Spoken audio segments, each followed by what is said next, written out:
English proficiency violence ਜਿਹੜੀਆਂ ਨਾਟ violence violations ਜਿਹੜੀਆਂ ਆ ਉਹਦੇ ਕਰਕੇ ਜਿਹੜਾ ਫਰੇਟ ਵੇਵਸ ਆ ਉਹ ਅੱਜ ਰਿਪੋਰਟ ਕਰ ਰਿਹਾ ਵੀ 7000 ਜਿਹੜੇ ਟਰੱਕਰਸ ਆ ਉਹ ਇਸ ਟਾਈਮ ਸਾਈਡਲਾਈਨ ਹੋ ਚੁੱਕੇ ਆ ਤੇ ਕਹਿੰਦੇ ਵੀ ਖਾਸ ਕਰਕੇ ਉਹਨਾਂ ਫਲੀਟਸ ਦੇ ਉੱਤੇ ਸਭ ਤੋਂ ਜ਼ਿਆਦਾ ਉਹ ਹਿੱਟ ਹੋਏ ਆ, ਹਾਰਡੈਸਟ ਹਿੱਟ ਹੋਏ ਆ ਜਿੱਥੇ ਬਾਈਲਿੰਗੁਅਲ ਫਲੀਟਸ ਆ, ਚਾਹੇ ਆਪਣੀ ਕਮਿਊਨਿਟੀ ਦੀ ਆ ਚਾਹੇ ਹੋਰ ਕਮਿਊਨਿਟੀਜ਼ ਜਿਨ੍ਹਾਂ ਦੀ ਫਸਟ ਲੈਂਗੁਏਜ ਇੰਗਲਿਸ਼ ਨਹੀਂ ਹੈਗੀ, ਉਹਨਾਂ ਫਲੀਟਸ ਦੇ ਉੱਤੇ ਕਾਫੀ ਜਿਹੜਾ ਉਹ ਅਸਰ ਪਿਆ ਆ। ਇੱਕ ਤਾਂ ਹੋ ਗਿਆ ਰਮਨ ਜੀ ਵੀ ਚਲੋ ਡਰਾਈਵਰਾਂ ਨੂੰ ਲੈ ਕੇ ਜਿਹੜਾ ਉਹ ਚੱਲਣਾ, ਪਰ ਕੰਪਨੀਆਂ ਵੀ ਜੇ ਚੱਲਦੀਆਂ ਨਹੀਂ ਰਹਿਣਗੀਆਂ ਉੱਦਾਂ ਨਹੀਂ ਹੋਣਗੀਆਂ ਤਾਂ ਸਿਚੁਏਸ਼ਨ ਕਾਫੀ ਜ਼ਿਆਦਾ ਫਿਰ ਡਾਵਾਂਡੋਲ ਜਿਹੜੀ ਉਹ ਹੋ ਜਾਂਦੀ। ਸਪਲਾਈ ਚੇਨ ਦੇ ਇਸ਼ੂ ਵੀ ਆਈ ਡੋਂਟ ਨੋ ਆ ਰਹੇ ਆ ਜਾਂ ਨਹੀਂ ਆ ਰਹੇ, ਤਾਂ ਹੁਣ ਤੁਸੀਂ ਦੱਸ ਸਕਦੇ ਆ ਮਾਰਕੀਟ 'ਚ ਹੁੰਦੇ ਹੋਏ, ਇੰਡਸਟਰੀ 'ਚ ਹੁੰਦੇ ਹੋਏ। ਪਰ ਅੱਜ ਫਰੇਟ ਵੇਵਸ ਨੇ ਰਿਪੋਰਟ ਕੀਤਾ ਵੀ 7248 ਜਿਹੜੇ ਡਰਾਈਵਰਸ ਆ ਅਕਤੂਬਰ 2025 ਦੇ ਵਿੱਚ ਜਿਹੜੇ ਟਰਾਂਸਪੋਰਟੇਸ਼ਨ ਸਕੱਤਰ ਉਹਨਾਂ ਨੇ ਕਿਹਾ ਵੀ ਇੰਗਲਿਸ਼ ਲੈਂਗੁਏਜ ਪ੍ਰੋਫੀਸ਼ੀਐਂਸੀ ਸਟੈਂਡਰਡ ਦੇ ਚੱਲਦਿਆਂ ਉਹਨਾਂ ਨੂੰ ਸਾਈਡਲਾਈਨ ਕੀਤਾ ਗਿਆ ਆ। ਜੁਲਾਈ 'ਚ ਇਹ ਨੰਬਰ 1500 ਸੀਗਾ ਤੇ ਉਸ ਤੋਂ ਵੱਧ ਕੇ ਹੁਣ ਤੁਸੀਂ ਦੇਖ ਲਓ ਵੀ 7200 ਦੇ ਉੱਤੇ ਪਹੁੰਚ ਗਿਆ ਆ। ਸੋ ਬੜੇ ਸੀਰੀਅਸਲੀ ਇਹਦਾ ਮਤਲਬ ਇੰਗਲਿਸ਼ ਲੈਂਗੁਏਜ ਪ੍ਰੋਫੀਸ਼ੀਐਂਸੀ ਨੂੰ ਲੈ ਕੇ ਜਿਹੜੇ DOT ਆ FMCSA ਵਾਲੇ ਆ ਉਹ ਸਖਤੀ ਕਰ ਰਹੇ।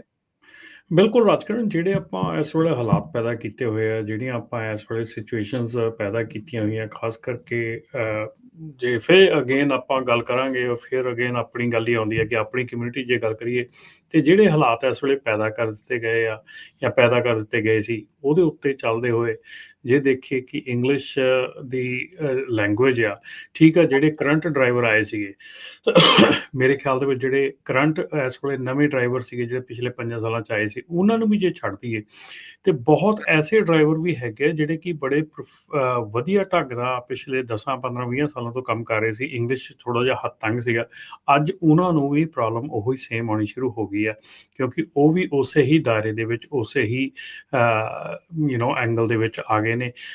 ਹਾਲਾਂਕਿ ਉਹਨਾਂ ਦਾ ਕਲੀਨ ਰੈਕਡ ਹੈਗਾ, ਹਾਲਾਂਕਿ ਉਹ ਕਲੀਨ ਕੰਮ ਕਰ ਰਹੇ ਹੈਗੇ ਆ, ਕਦੀ ਉਹਨਾਂ ਦੀ ਵਾਇਲੇਸ਼ਨਸ ਬਹੁਤ ਘੱਟ ਹੈਗੀਆਂ ਜਾਂ ਬਹੁਤ ਸੇਫ ਡਰਾਈਵਰ ਹੈਗੇ ਆ, ਬਟ ਅਨਫੋਰਚੂਨੇਟਲੀ ਜਿਹੜੀਆਂ ਸਿਚੁਏਸ਼ਨ ਕ੍ਰੀਏਟ ਹੋਈਆਂ ਉਹਦੇ ਨਾਲ ਉਹ ਵੀ ਡਰਾਈਵਰ ਜਿਹੜੇ ਆ ਇਸ ਵੇਲੇ ਉਹਨਾਂ ਦਾ ਭਵਿੱਖ ਵੀ ਧੁੰਦਲਾ ਹੋ ਰਿਹਾ, ਧੁੰਦਲਾ ਨਜ਼ਰ ਆ ਰਿਹਾ। ਤੇ ਬਾਕੀ ਜਿਹੜਾ ਇੰਗਲਿਸ਼ ਦੀ ਕਹਾਣੀ ਆ, ਕਿਉਂਕਿ ਰਾਜਕਿਰਨ ਇਹ ਲਾਇਸੈਂਸ ਇਸ਼ੂਐਂਸ ਦੇ ਵੇਲੇ ਬਹੁਤ ਹੀ ਜ਼ਿਆਦਾ ਜਿਹਨੂੰ ਕਹਿੰਦੇ ਆ ਕਿ ਜਦੋਂ ਕਹਿੰਦੇ ਨੇ ਕਿ ਉਹ ਆਟੇ 'ਚ ਲੂਣ ਪਾਇਆ ਤਾਂ ਚੱਲ ਜਾਂਦਾ, ਲੇਕਿਨ ਲੂਣ 'ਚ ਆਟਾ ਪਾਇਆ ਨਹੀਂ ਚੱਲਦਾ। ਸੋ ਇਹ ਲੂਣ 'ਚ ਆਟੇ ਵਾਲਾ ਕੰਮ ਹੋਇਆ ਪਿਆ ਸੀਗਾ।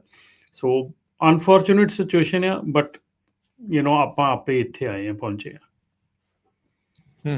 ਜੀ ਸੋਚਿਓ ਜੇ ਤੁਹਾਡਾ ਟਰੱਕਿੰਗ ਨੂੰ ਲੈ ਕੇ ਕੋਈ ਕੁਐਸਚਨ ਆ, ਕੋਈ ਸਵਾਲ ਵੀ ਹੈਗਾ ਤੇ ਤੁਸੀਂ ਕੰਟੈਕਟ ਕਰ ਸਕਦੇ ਆ, ਕਾਲ ਕਰ ਸਕਦੇ ਆ ਸਟੂਡੀਓ ਦੇ ਵਿੱਚ।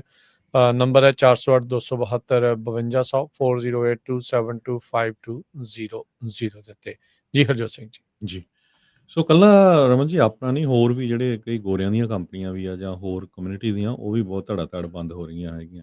ਇੱਕ 52 ਟਰੱਕਾਂ ਵਾਲੀ ਕੰਪਨੀ ਜਿਹੜੀ ਆ CD ਲਾਈਫ ਵਾਲੇ ਰਿਪੋਰਟ ਕਰ ਰਹੇ ਆ ਵੀ ਉਹਨਾਂ ਨੇ ਆਪਣਾ ਜਿਹੜਾ ਆਪਰੇਸ਼ਨ ਆ ਉਹ ਬੰਦ ਕਰ ਦਿੱਤਾ। ਵਾਸ਼ਿੰਗਟਨ ਬੇਸਡ ਇਹ ਕੰਪਨੀ ਸੀ, ਐਲਡਰ ਲੌਜਿਸਟਿਕਸ, ਜਿਹੜੀ ਪੁਆਇਲ ਵਾਸ਼ਿੰਗਟਨ ਦੇ ਵਿੱਚ ਆ। ਕਹਿੰਦੇ ਵੀ ਕੋਸਟ ਆਫ ਆਪਰੇਸ਼ਨ ਬਹੁਤ ਜ਼ਿਆਦਾ ਆ। 2 ਟਰੱਕਾਂ ਤੋਂ ਉਹਨਾਂ ਨੇ 2010 ਸ਼ੁਰੂ ਕੀਤੀ ਸੀ ਤੇ 145 ਟਰੱਕ ਉਹਨਾਂ ਦੇ ਇੱਕ ਟਾਈਮ ਦੇ ਉੱਤੇ ਪਹੁੰਚ ਗਏ ਸੀ। ਰਾਈਟ ਨਾਓ ਉਹਨਾਂ ਦੇ 52 ਟਰੱਕ ਸੀ, ਸੋ ਉਹਨਾਂ ਨੇ ਬੰਦ ਕਰਤੀ। ਇਸੇ ਤਰ੍ਹਾਂ ਇੱਕ ਹੋਰ ਕੰਪਨੀ ਆ, ਉਹਨਾਂ ਦੇ 29 ਟਰੱਕ ਸੀ, ਉਹਨਾਂ ਨੇ ਚੈਪਟਰ 11 ਜਿਹੜੇ ਫਾਈਲ ਕੀਤੀ ਹੈਗੀ VIV ਟਰਾਂਸ ਇਨਕਾਰਪੋਰੇਸ਼ਨ ਇਲੀਨਾਇਸ ਸ਼ਿਕਾਗੋ ਦੇ ਵਿੱਚ, ਤੇ ਉਹਨਾਂ ਨੇ ਚੈਪਟਰ 11 ਫਾਈਲ ਕੀਤੀ ਆ। ਕਹਿੰਦੇ ਵੀ ਗ੍ਰੇਟ ਫਰੇਟ ਰਿਸੈਸ਼ਨ ਜਿਹੜਾ ਆ ਤੇ ਟਰੱਕਿੰਗ ਦੇ ਵਿੱਚ ਲੌਂਗੈਸਟ ਡਾਊਨ ਟਰਨ ਇਨ ਟਰੱਕਿੰਗ ਹਿਸਟਰੀ। ਇਹ ਤਾਂ ਬਿਲਕੁਲ ਸਹੀ ਆ ਵੀ ਇਸ ਵਾਰੀ ਜਿਹੜਾ ਡਾਊਨ ਟਰਨ ਸੀ ਉਹ ਕਾਫੀ ਲੰਮਾ ਹੋ ਗਿਆ, ਜਿਹਦਾ ਅਸਰ ਬਹੁਤ ਸਾਰੀਆਂ ਕੰਪਨੀਆਂ ਦੇ ਪਿਆ ਹੈ। ਜੀ ਇਹ